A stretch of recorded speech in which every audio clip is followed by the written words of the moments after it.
messieurs, bonjour et bienvenue dans cette édition. Naufrage au large de Lampedusa, 5 Sénégalais sont décédés. L'embarcation en provenance de la Libye transportait des centaines de migrants, 315 au total. Il y a 7 Sénégalais parmi les 76 survivants selon les autorités en charge des Sénégalais de l'extérieur. Nous y reviendrons dans nos prochaines éditions. 150 agents de sécurité de proximité radiés selon le directeur de l'ASP, Pape Khali Niang. Cela fait suite à une enquête de moralité. Maître Niang promet plus de rigueur dans la prochaine sélection. Et puis, taxes aéroportières trop élevées, rareté des clients due à la réciprocité des visas, entre autres maux dont souffre le secteur touristique sénégalais. La Fédération des organisations patronales, industrielles et touristiques du pays tire la sonnette d'alarme en conférence de presse. Cheikh Tidiane John Adamake. Le secteur du tourisme a juste besoin de régler 17 points pour sa relance. Au Sénégal, le tourisme est en agonie depuis un certain temps. Un cri du cœur pour que le gouvernement puisse prendre conscience de l'état de marasme économique que traverse le secteur du tourisme et l'état de quasi-sinistre de notre secteur d'activité, qui aujourd'hui est une composante essentielle du plan Sénégal émergent. Aujourd'hui, nous assistons à des baisses drastiques des taux de fréquentation de la destination Sénégal de l'ordre de 80 à 95% selon les régions. La saison touristique en cours est au point mort, semble dire le patron du SAVT. bu njëkk bi mooy d'abord visa bi bañ ko defee ba léegi Racine wax na ko duma ci dikkaat ci taux ci ñi nga xam ne ñoom ñooy dem ci hôtel yi dafa wàññeeku bu wér a wér ba ñu jógee ci loolu taxe bii ñu créé muy RDIA jëmale ko ci aéroport Ndiass gën a cheral destination Sénégal ci la bokk. Quelques 100 000 travailleurs du secteur touristique risquent d'aller en chômage si l'État ne prend pas des mesures idoines. secteur tourisme moo doxul moo tax patron yi ak liggéeykat yi travail ñun ñëpp daje fii. Parce que vous savez, il y a de lourdes menaces qui pèsent sur nous et en ce sens, nous demandons à l'État vraiment de nous aider. loolu tax mu tane. Mais yenn région yi dee nañu. La Fédération des organisations patronales du tourisme industriel au Sénégal veut la relance du secteur qui est au bord de la faillite ces derniers moments.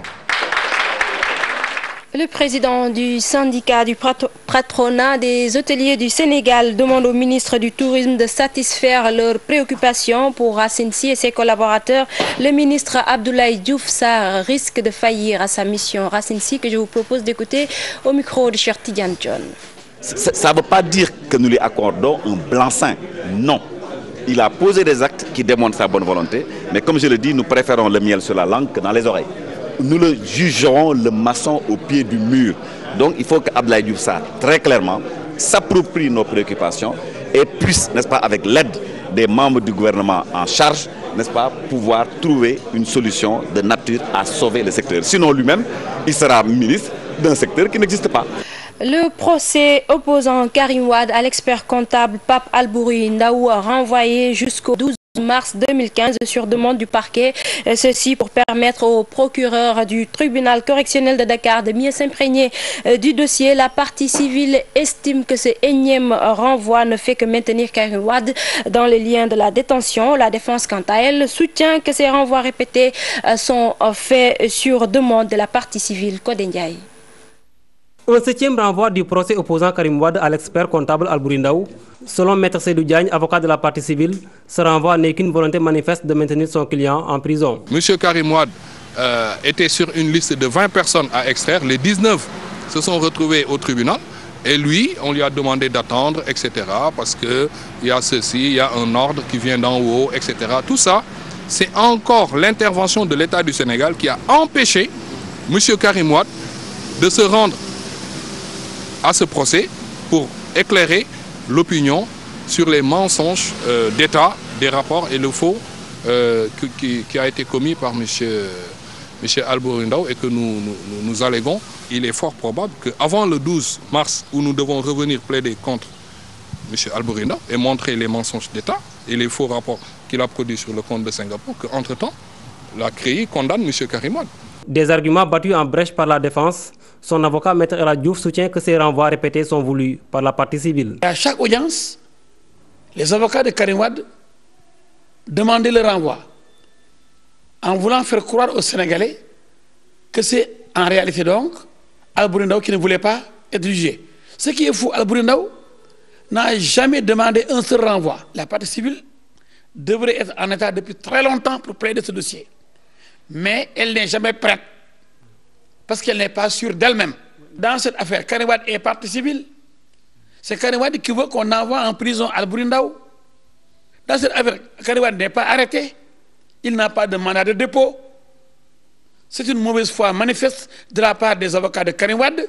Karim Wade a attrait l'expert comptable Albouri Ndao devant le tribunal correctionnel de Dakar pour faux et usage de faux sur les 47 milliards découverts à Singapour. Le procès est prévu le 12 mars 2015. Le nouveau patron de la maison de la presse installé officiellement ce jeudi, Bara Ndiaye, a reçu les clés des mains du secrétaire d'État à la communication Yakham Mbaye. Selon lui, c'est un pas de plus pour la consolidation de la démocratie. Le directeur de la structure apprécie la mission à sa juste valeur et promet de travailler avec les acteurs des médias. Mody Gueye, Younous Diatta. Polémique dans la nomination, cacophonie dans l'installation, un retard dans le démarrage, locaux non disponibles, c'est finalement les couloirs de l'agence de presse sénégalaise qui abrite la cérémonie. Son directeur préfère parler plutôt de sa mission. La presse sénégalaise a des questions hautement plus importantes que ma propre personne. Il est question pour moi, le plus rapidement possible, de me mettre au travail. Quelle est la meilleure manière pour nous, dans le cadre d'une dynamique collective, pour travailler tous au renforcement de l'environnement socio-économique des médias, la précarité de l'emploi au niveau des rédactions, etc. etc. Le SYNPICS marque son désaccord, les patrons de presse boycottent, Bara appelle les uns et les autres autour de l'essentiel. Maintenant, il va falloir le plus rapidement possible entamer en tout cas des concertations avec les acteurs, parce que je crois que c'est ensemble que nous pouvons faire des choses. Ma simple personne ne suffira pas pour faire le travail qui est attendu de nous. Je crois qu'il est nécessaire que chacun y mette en tout cas du sien. Cette nomination est un choix du chef de l'État, a expliqué Yakham Mbaye, qui évoque une avancée de la démocratie. On ne peut pas parler de démocratie sans liberté d'expression. On ne peut pas parler de liberté d'expression sans une presse consolidée, sans une presse viable. Et le fait qu'aujourd'hui, la grande famille de la presse sénégalaise soit dotée d'une maison de la presse, vous conviendrez avec moi que c'est une avancée considérable. L'administrateur a reçu les clés et promet de démarrer les travaux dans les meilleurs délais par une tournée dans les différentes rédactions. Ma carte en un jour, une politique du rectorat de l'université Cheikh Anta Diop de Dakar pour soulager les étudiants de la longue attente. Les principaux bénéficiaires s'en félicitent et appellent les autorités universitaires à pérenniser cette mesure entrant dans le processus de la réforme de l'université sénégalaise. Pam Derifal. Ma carte en une journée, une nouvelle initiative des autorités de l'université Cheikh Anta Diop de Dakar pour réduire les longues attentes pour obtenir une carte d'étudiant. Une décision que les étudiants apprécient. C'est une bonne initiative parce que les étudiants rencontrent souvent d'énormes problèmes, en tout cas à satisfaire leurs besoins en termes pédagogiques et au niveau des services sociaux, parce que tout simplement ils ont des problèmes parfois à avoir leur carte d'étudiant à temps. Maintenant, avoir la carte d'étudiant en un jour, ça, on peut dire que c'est une révolution. Nos aînés faisaient de très longues attentes avant de recevoir leur carte. Et ça, c'est quand même génial parce qu'en venant en un seul jour, bon, vous obtenez votre carte en espace de 30 minutes. Et bon, ça, c'est une très bonne. Ouais, c'est une mesure à saluer. Voilà. Ils appellent à la pérennisation de la mesure pour que l'ancien système des cartes soit un vieux souvenir. Nous appelons les autorités à non seulement pérenniser cet acte, mais à aider les étudiants, en tout cas, et les professeurs à suivre cette réforme. Nous souhaitons cela parce que même hier, j'ai entendu à la radio dire que le recteur veut que, que les cartes soient pérennisées pour toute la durée du cycle universitaire. Les étudiants de l'université Cheikh Anta Diop de Dakar peuvent pousser un ouf de soulagement avec cette nouvelle politique du rectorat dans l'obtention de la carte d'étudiant en un jour, une pièce qui pendant longtemps a fait souffrir les étudiants, occasionnant même des bagarres. Et puis en sport, l'étoile filante de Ouagadougou est arrivée à Dakar ce jeudi après-midi à 24 heures du match de la Ligue des Champions face à AS Pikine. Les Burkinabés se fixent comme objectif de faire un bon résultat à Dakar. Mamadou Ndiaye, Ababakar Kamara. L'adversaire de l'AS Pikine est arrivé à Dakar.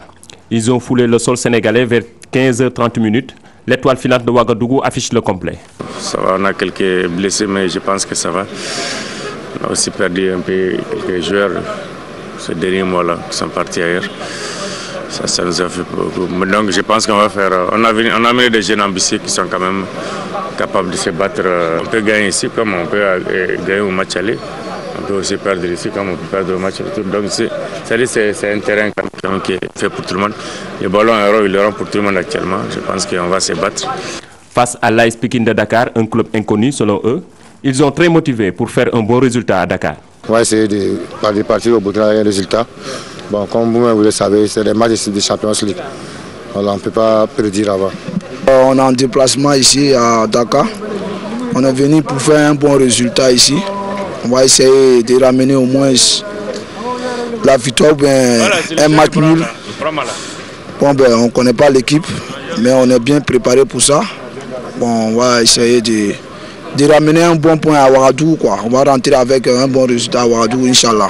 Étoile filante de Ouagadougou, champion national à 13 reprises, elle détient le même nombre de titres que Asfa Yelenga, un autre grand club du Burkina. D'ailleurs, actuellement, l'étoile filante de Ouagadougou occupe la première place du championnat en cours.